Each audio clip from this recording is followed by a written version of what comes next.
রোদ বৃষ্টি ঝড় কোনো কিছুই তাকে থামাতে পারে না।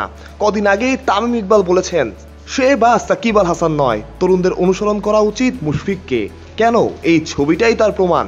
এখনো মুশফিক দলের সবচাইতে পরিশ্রমী ক্রিকেটার, নিজের কাজের প্রতি সবচাইতে সিরিয়াস। বৃষ্টিও মুশফিককে আটকাতে পারেনি, রাখতে পারেনি বয়স কিংবা অন্য কোনো অজুহাত।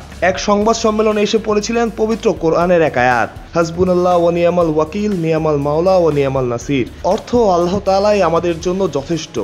তিনি হলেন উত্তম কর্মবিধায়ক। আল্লাহ তাআলা হচ্ছেন উত্তম অভিভাবক এবং উত্তম সাহায্যকারী। মুশফিকের বিশ্বাস সেটাই, তিনি পরিশ্রম করবেন, সৃষ্টিকর্তা তার প্রতিদান দেবেন।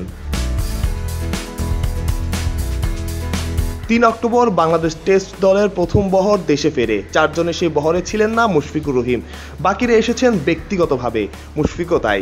আজ অনুশীলনে ফিরে বৃষ্টির মুখোমুখি, তবে থেমে থাকা নয়, মুশফিক সেই বৃষ্টিতে ভিজলেন, আরও একবার উদাহরণ তৈরি করলেন।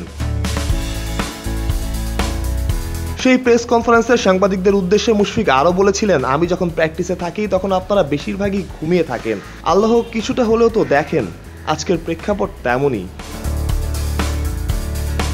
সামনেই আসছে সাউথ আফ্রিকা, ক্রিকেটাররা যে যার মতো প্রস্তুতিতে ব্যস্ত, মুশফিকও সেই দলে। শুরু প্রোটিয়া সিরিজের জন্য মুশফিকের আনঅফিসিয়াল প্রস্তুতি। মূল মাঠ থেকে মুশফিকের গন্তব্য একাডেমি মাঠ। বৃষ্টিতে উইকেটে ব্যাটিং করার সুযোগ নেই, তাই নকিং করছেন মুশফিক।